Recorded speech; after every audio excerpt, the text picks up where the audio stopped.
আসসালামু আলাইকুম ওয়া রাহমাতুল্লাহি ওয়া বারাকাতুহু। তো আমরা একটু লক্ষ্য করে দেখতে পাচ্ছি যে মাদ্দে লাজিম কালমি মুসাক্কাল। তো এখানে কিন্তু মাদ্দে লাজিম মুসাক্কাল এই দুইটা কিন্তু আমরা বুঝে আসছি।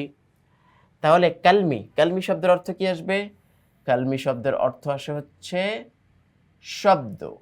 তো হারফি মানে হরফযুক্ত শব্দ, আর কালমি মানে হচ্ছে বা আপনার এমন শব্দ যেগুলো হরফ দিয়ে গঠিত।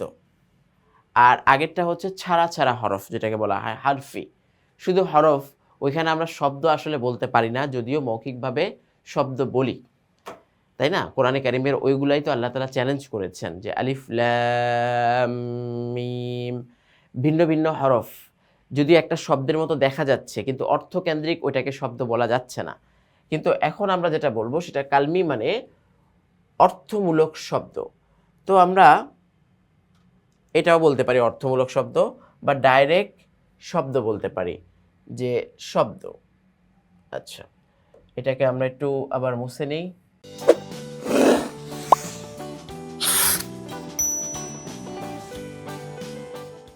মুছে নিয়ে লিখে দিই। আচ্ছা, কালমি শব্দের অর্থ হচ্ছে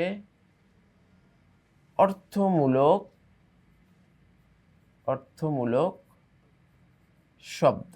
তাহলে এটাই মনে হয় স্বয়ংসম্পূর্ণ হবে, কারণ ওই হরফগুলোর কোনো অর্থ বা ওই শব্দগুলোর কোনো অর্থ আজ পর্যন্ত কেউ বের করতে পারেনি, কিয়ামত পর্যন্ত পারবেও না।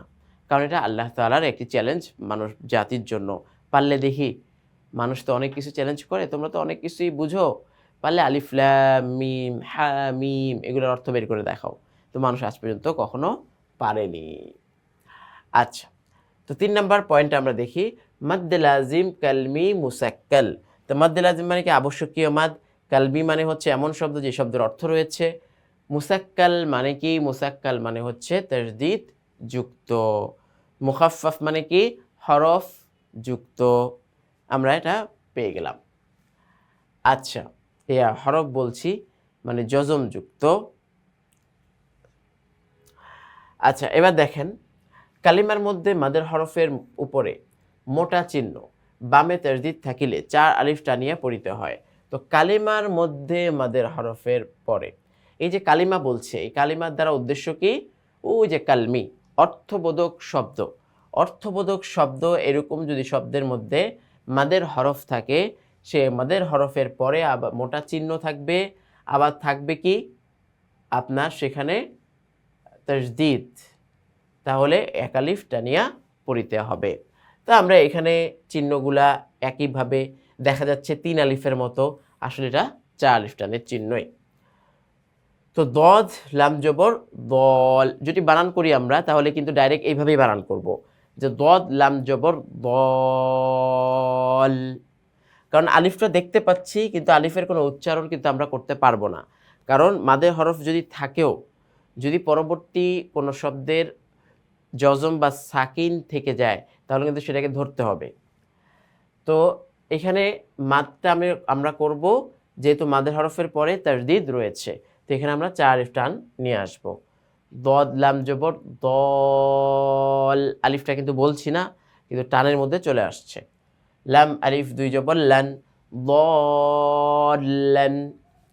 এরপরে কি? হা জিম জবর হাজ, জিম জবর যা, হাজ্জা। কাফ জবর কা, হাজ্জাকা, হাজ্জাকা।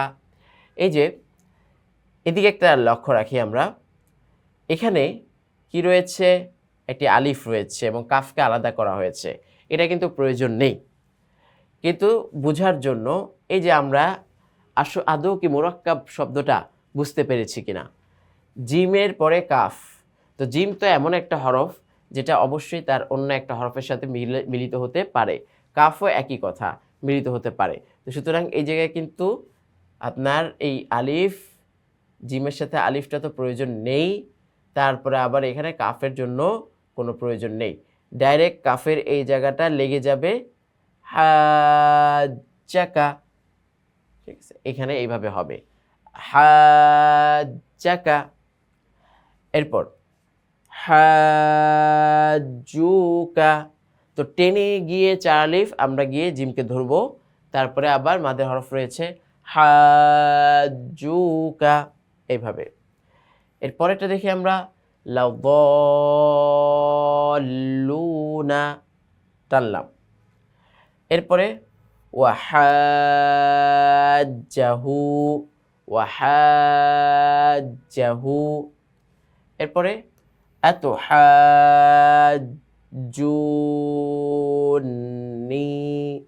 আতুহাজ্জুনি।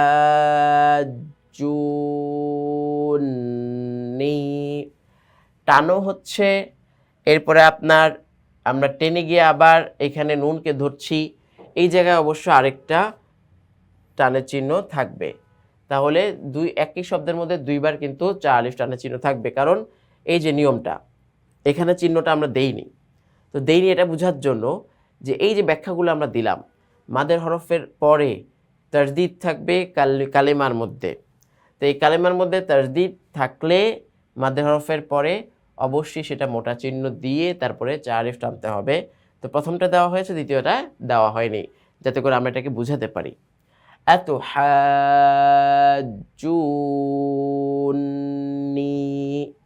পড়ে ফেললাম। এরপরে আস-সাখাতু, আস-সাখাতু। এরপরে কি, মুদহাম্মাতানি, মুদহাম্মাতানি। টেনে গিয়ে আমরা ধরে ফেললাম মিমকে, আবার ধরে গিয়ে গুন্নাও করতে হলো, গুন্নাও আমাদের করতে হলো। এই হচ্ছে 3 নাম্বার, মাদ্দে লাজিম কালমি মুসাক্কাল। তাজদিদ দিয়ে আমরা পড়েছি।